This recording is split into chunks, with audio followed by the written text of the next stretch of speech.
जैन शास्त्रों में कथा है, नेमिनाथ का आगमन हुआ। वे कृष्ण के चचेरे भाई थे। जैनों के तीर्थंकर नेमिनाथ आए हैं, यमुना के उस पार ठहरे हैं। कृष्ण ने रुक्मिणी को कहा कि जाओ सुस्वादु भोजन बनाओ और नेमिनाथ की सेवा में उपस्थित हो जाओ। पर उन्होंने कहा कि नदी बहुत गहरी है, नदी बाढ़ पर है, पैदल पार करना संभव नहीं है।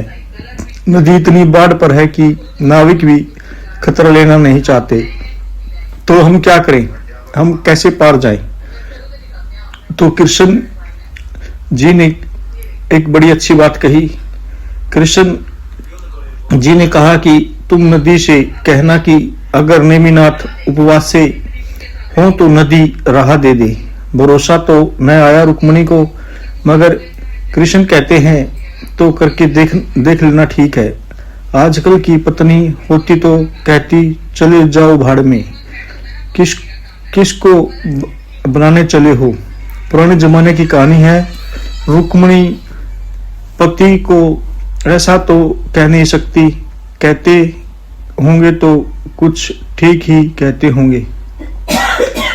होंगे तो कुछ सार होगा, बिना किए तो कुछ कहा नहीं जा सकता। भोजन बनाया, चली, शक है भीतर, संदेह बड़ा है, नदी कहीं रास्ता देती है।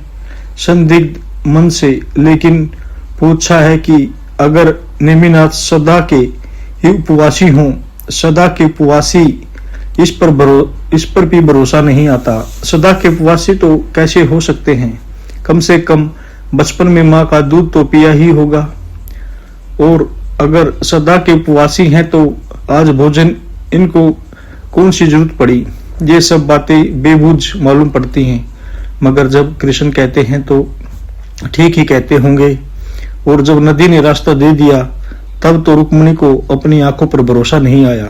रुक्मिणी और उसकी सखियां नदी पार कर गई। नेमिनाथ को भोजन कराया तो बहुत हैरान हुई। बहुत भोजन बनाकर लाई थी कि एक नहीं 50 आदमियों का पेट भर जाता। सही स्वागत था, लेकिन नेमिनाथ तो सब अकेले ही उड़ा गई। तब तो और भी शक होने लगा कि ये जीवन भर के उपवासी कैसे। और तब याद आया कि बड़ी झंझट हो गई। जल्दी से हमने कृष्ण से यह तो पूछा ही नहीं कि लौटते वक्त क्या करेंगे। जाते वक्त चलो कि नेमिनाथ जीवन भर के उपवासी हैं, लौटते वक्त भोजन लौट रहे हैं। अब किस मुंह से गंगा से या यमुना से कहें कि अब राह दे दो? अब क्या करें कि कर्तव्य मूड वे नदी के तट पर खड़ी हैं। नेमिनाथ हंसने लगे। उन्होंने पूछा क्या अड़चन है? उन्होंने कहा अड़चन यह है कि हम पूछ कर आए थे। कृष्ण जी ने जो उत्तर दिया था वह काम कर गया, मगर अब कैसे काम करेगा?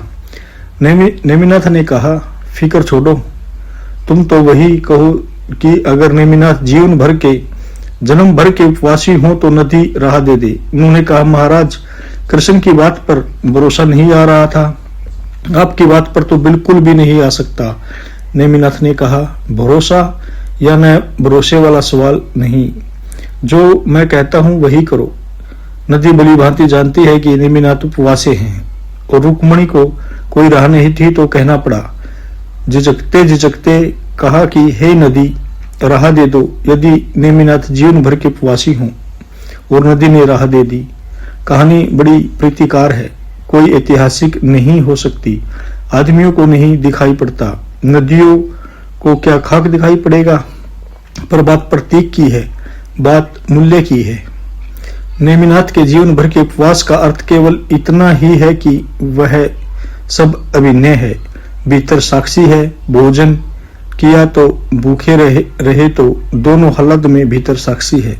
साक्षी क्षण भर को नहीं छूटता, शाश्वत सशक्त साक्षी में स्थिरता हो गई है। वह ध्यान की धुनी है। फिर खेलो, हंसा तो मोती चुगे। ओशो।